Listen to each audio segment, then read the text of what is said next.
Today we will discuss as Mendel's second law of independent assortment or law of independent inheritance. Now Mendel did experiments and while considering monohybrid crosses, and we have seen that the ratio is 3:1 in all his crosses. F2 ratio is 3:1. Similarly, he did experiments and while taking two characters or the dihybrid crosses. Then he proposed law of independent assortment, which shows that factors for different pairs of contrasting characters in a hybrid assorted independently during gamete formation. Or we can say that two pairs of traits, they are combined in a hybrid. Segregation of one pair is independent of the other pair of characters. या फिर हम इसको simply कह सकते हैं inheritance of a pair of factors is independent of the inheritance of another character. So inheritance of one character is independent of inheritance of another character. So it is known as law of independent inheritance, or we can say that when two pairs of traits they are combined in a hybrid, जब दो pair लेते हैं hybrid में यानी कि F1 में, segregation of one pair of character is independent of the other pair of characters. So this law can be explained by a dihybrid cross, a cross between the two parents which differs in two pairs of contrasting characters. So here it is shown that a plant with round yellow seeds and wrinkled green seed. So we have taken two characters. One is the shape of the seed, round and wrinkled. Another is the color of the seed, that is yellow and green. We know that round is dominant over wrinkled. Round is dominant, wrinkled recessive. Similarly, in the seed color, yellow is dominant over green.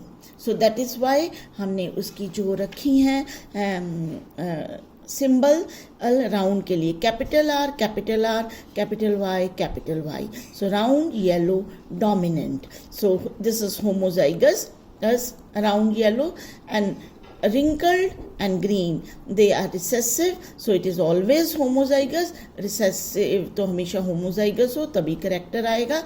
That is a small r, small y. They form the gametes. It forms only one type of gametes, RY. Again it forms only one type of gametes, small r, small y. Here you see, do not get confused that we have seen that gametes are always haploid. This is also a haploid. ये दो अलग अलग chromosome, अलग अलग character हैं. तो ये ऐसा नहीं है कि सेम क्रोमोसोम की दो copies. These are not two copies. तो यहाँ ये डिप्लॉयड ऑर्गेनिज्म है. Two copies of one character. But this is a gamete. One copy of character means it is still haploid. तो ये दो इसलिए है क्योंकि हमने डाई हाइब्रिड क्रॉस लिया. ट्राई हाइब्रिड क्रॉस एक और ले लेंगे, मान लो साथ में हम हाइट ले लेते हैं तो यहाँ पे 3 वाला गैमीट बनेगा. ठीक है, लेकिन है सिंगल कॉपी है. Then the F1 generation RRYY round yellow, कैसे भी हम लिख सकते हैं, RY भी लिख सकते हैं, कैसे भी हम लिख सकते हैं. राउंड येलो, तो सभी के सभी उसको प्लांट्स मिले राउंड येलो, जैसा कि उसको एक्सपेक्टेड ही था, because round is dominant over wrinkled and yellow is dominant over green. फिर उसके बाद जब उसने सेकेंड जनरेशन उसकी की, ये एक क्रॉस ये दिखाया हुआ है राउंड येलो, सीड्स राउंड है और येलो, और यहाँ पे रिंकल्ड और ग्रीन. तो लेकिन सारे के सारे राउंड येलो आए F1 जनरेशन में. इसके बाद उसने सेल्फ पॉलिनेशन की. सेल्फ पॉलिनेशन मीन्स कि इन प्लांट्स को जब उसने ग्रो किया तो सेम प्लांट्स के पॉलन और सेम प्लांट्स के एग्स लिए. ठीक है। सो ये इस कॉम्बिनेशन से 4 types of gametes are possible. Capital R, मतलब दोनों में से हमने एक एक लेना, capital R capital Y, capital R small Y, small R capital Y, small R small Y. तो ये 4 तरह के, यहाँ पे फिर से एक बार मैं आपको रिमाइंड करवा दूँ, these are the 4 types of gamete. This doesn't mean कि 4 गैमीट्स बन रहे हैं, 4 ही गैमीट्स बन रही है। तो पॉलन्स, ग्रेन्स का नंबर कुछ भी हो सकता है, 100, थाउजेंड्स में। एग्स का नंबर भी बहुत ज़्यादा हो सकता है, लेकिन टाइप्स सिर्फ 4 हैं। Okay, so this is not the number of gametes, this is the types of gametes. तो 4 टाइप्स के पॉलन हमने एक साइड पे लिख लिए, यानी कि स्पर्म, और 4 टाइप्स के एग्स जो हमने दूसरी तरफ लिखे। ऐसा कुछ नहीं, आप इसको आगे या इसको पीछे किसी भी तरह से लिख सकते हो। तो हमने पुनेट स्क्वायर जो हमारा बना, कैसे 16 बॉक्सेस का ये बनेगा, है ना। तो जब इसको इस तरह से रैंडम फर्टिलाइजेशन, हर कोई हर किसी के साथ फ्यूज कर सकता है ना, equal chances of fusion of any sperm with any egg. तो इस तरह से जब कॉम्बिनेशन बने, तो यहाँ पे देखो ये 9 जो थे वो राउंड येलो, क्योंकि ये तो कैपिटल आर वाई है। एक भी कैपिटल आर आएगा तो वो राउंड, एक भी कैपिटल वाई आएगा तो वो येलो होगा। तो ये तो सारी लाइन हमारी आ गई राउंड येलो की, इधर से ये भी सारी लाइन राउंड येलो की आ गई, ठीक है। अब यहाँ पे भी capital R capital Y round yellow, ये भी capital R capital Y round yellow. तो यहाँ पे आप देखो 9 जो है वो राउंड येलो आ गए। अब यहाँ पे स्मॉल वाई, तो ये क्या था, ग्रीन, ये भी ग्रीन, तो round green round green round green. 3 जो थे वो राउंड ग्रीन आ गए। अब 3 इसी तरह से यहाँ पे रिंकल्ड, लेकिन कैपिटल वाई है, yellow, wrinkled yellow, wrinkled yellow. 3 जो थे रिंकल्ड येलो आए, और एक आया हमारा सिर्फ रिंकल्ड ग्रीन। तो फिनोटिपिक रेशियो इज 9:3:3:1, यानी कि it is different from the monohybrid cross. अगर हम मोनोहाइब्रिड क्रॉस में देखते हैं तो 3:1। अब उसने लॉ कैसे निकाला, लॉ ऑफ इंडिपेंडेंट इनहेरिटेंस। जब डाई हाइब्रिड क्रॉस में हम एक करेक्टर कंसीडर करते हैं, मान लो कि हम सिर्फ शेप देख रहे हैं, राउंड या रिंकल, तो हम देखते हैं राउंड कितने हैं, 9, 10, 11, 12, 12 राउंड। रिंकल कितने हैं, 3 और 1, 4। तो राउंड और wrinkle they are ratio of 12:4, यानी कि 3:1. It is same as in the monohybrid cross. Similarly, जब हम कलर की बात करते हैं तो भी अगर हम येलो गिने तो येलो हमारे हैं 12, और ग्रीन देखें तो ग्रीन है हमारे सिर्फ 4, तो ratio is 12:4, that is 3:1. It is same as it was in the monohybrid cross. अगर हम अकेला येलो ग्रीन इनका क्रॉस करते थे तो रेशियो मिली थी 3:1. अगर हम सिर्फ राउंड और येलो राउंड और रिंकल्ड का क्रॉस करते हैं तो रेशियो मिलती है 3:1. और जब हमने दोनों को इकट्ठा लिया, फिर भी जब हम एक करेक्टर देख रहे हैं तो रेशियो सेम आ रही है जैसे मोनोहाइब्रिड में थी. तो it means inheritance of one character is independent of the inheritance of another character. Inheritance of the shape is independent of inheritance of color. Yeah? So is it clear? So on the basis of this is dihybrid cross, he proposed law of independent inheritance, of law of independent assortment. इसी के साथ test cross, monohybrid में हमने test cross किया था कि मान लो कि हमें किसी का जीनोटाइप नहीं पता, हमें जीनोटाइप पता लगाना है, तो हम कैसे पता लगाते हैं, cross it with the pure recessive type. जैसे टॉल प्लांट दिया था, हमने उसको क्रॉस किया था विद प्योर ड्वार्फ यानी कि स्मॉल टी में। अगर पर्पल फ्लावर वाला प्लांट था, हमें देखना था कि उसका जीनोटाइप क्या है, तो हमने उसको क्रॉस किया था वाइट के साथ। अब इसी तरह से जब डाई हाइब्रिड आता है तो भी हम टेस्ट क्रॉस निकाल सकते हैं। स्पेशली इस केस में मान लो कि you are given yellow round yellow plant, तो अब आपको नहीं पता कि वो राउंड येलो कैसा होगा।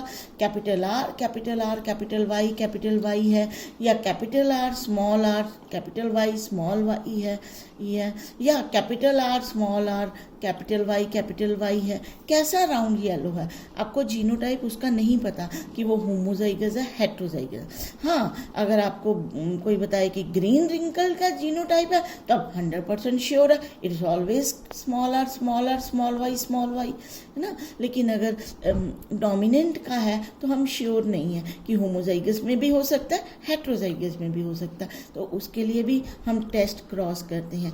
Test cross is cross it with the pure recessive type. तो यहाँ पे प्योर रिसेसिव टाइप क्या है, ग्रीन रिंकल्ड। तो यानी कि हम क्रॉस करते हैं, मान लो ये आपको दिया हुआ है ये, ठीक है, हमने इसको क्रॉस करना है with the pure recessive type. This is the pure recessive type. इसका सिर्फ एक ही गैमीट बनेगा, स्मॉल आर और स्मॉल वाई ना। तो इसके लिए एक ही गैमीट बनेगा। लेकिन अगर इस तरह का कॉम्बिनेशन है तो 4 तरह के गैमीट, जैसे हमने पहले किया था, capital R capital Y small R capital Y small Y. अगर 4 तरह के, तो ऑफस्प्रिंग भी ये 4 तरह के आगे। ये क्या आया, राउंड येलो, ये क्या है, राउंड ग्रीन, ये क्या है, रिंकल्ड येलो, ये क्या है, रिंकल्ड ग्रीन। तो अगर हमारे पास सभी ऑफस्प्रिंग की रेशो 1:1:1:1 आती है, यानी कि 25% ईच आती है, wrinkle round yellow round green wrinkled yellow wrinkled green, तो हम कह सकते हैं कि the given plant is a heterozygous round yellow.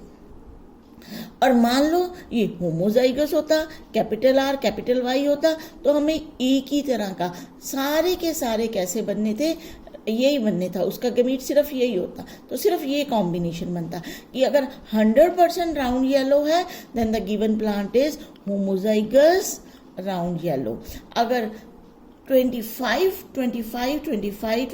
Ratio आती है, परसेंट आती है अलग अलग, तो हम कहते हैं the given plant is heterozygous round yellow. So in this way we can know the genotype of the genotype of any given plant. Then Mendel, his work was published on 1865, but it was not recognized. It was unrecognized till 1900. क्यों? बहुत सारे reason थे उस time पे। एक था कि in those days communication was not easy. तो आज की तरह तब जो था कम्युनिकेशन जो थी वो इजी नहीं थी, इसलिए उसका काम जो था it could not be widely publicized. Then secondly concept of genes, या फिर मेंडल ने तो फैक्टर्स बोला था कि जीन्स एज स्टेबल और discrete units, they control the expression of trait and they did not blend. It was not clear to the biologist, क्योंकि इतनी सारी वेरिएशंस है नेचर में, तो उनको ये समझ नहीं आ रहा था कि ये कैसे होगा कि जीन्स या फैक्टर हैं वो डिस्क्रीट यूनिट है, there is no blending, because in the nature they saw so many variations. Thirdly, first time Mendel used mathematical approach in biology, and this was totally new and unacceptable to many of the biologists of his time. तो वो उसको accept ही नहीं कर पाए. Then he could not give any proof of or could not provide any physical proof for the existence of factors, यानी कि उनकी composition क्या, factors है क्या, केमिकली वो क्या है, किस चीज़ के बने हैं, तो मेंडल उनको नहीं बता पाया, तो इसलिए उसका काम इतनी सीरियसली नहीं लिया गया। लेकिन 1900 में 3 scientist de Vries, Correns and von Tschermak ने इंडिपेंडेंटली काम किया and they rediscovered Mendel's result on the inheritance of character. तो उन तीनों ने अलग अलग इसी पे काम किया और फिर उनको सेम रिजल्ट मिले जैसे मेंडल को मिले, उन्होंने मेंडल के नाम से ही वो रिजल्ट दिए। एंड उस टाइम तक एडवांसमेंट भी हो चुकी थी माइक्रोस्कोपी की, उस टाइम तक सेल डिवीजन का पता चल चुका था, उस टाइम तक जो है न्यूक्लियस में what is present in the nucleus chromosome वो भी पता चल चुका था। So next time we will discuss how this chromosome they segregate during the meiosis. Thank you so much.